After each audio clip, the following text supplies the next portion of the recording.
আজকে আলু দিয়ে এই রুই মাছের টেস্টি রেসিপিটি বানিয়ে নিব। তোমরা ভিডিওটি দেখতে থাকো। প্রথমেই মাছগুলোকে লাল লাল করে ভেজে নিয়েছি। এখানে আদা জিরে আর লঙ্কা বেটে নিয়েছি। এখন কড়াইতে তেল দিয়ে জিরা ফোড়ন দিয়ে কেটে রাখা আলুগুলোকে দিয়ে স্বাদ মতো লবণ হলুদ দিয়ে লাল করে ভেজে নেব। ভালো মতো আলুগুলো লাল লাল করে ভাজা হয়ে গেছে। এখন বেটে রাখা মশলাগুলো দিয়ে দেব। বেটে রাখা মশলাগুলোকে দিয়ে দিয়েছি। এখন স্বাদ মতো লবণ আর হলুদ গুঁড়ো দিয়ে ভালো করে কষিয়ে নেব।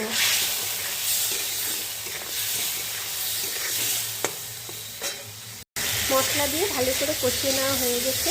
এখন জল দিয়ে দেব। জল দিয়ে দিয়েছি। এখন ভাজা মাছগুলোকে দিয়ে 10 মিনিট ফুটিয়ে নেব। এই যে আমাদের মাছের ঝোল হয়ে এসেছে। গরম মশলার গুঁড়ো দিয়ে দিয়েছি। এখন নামিয়ে নেব। এই যে আমাদের আলু দিয়ে টেস্টি রুই মাছের রেসিপি কিন্তু একদম রেডি হয়ে গিয়েছে।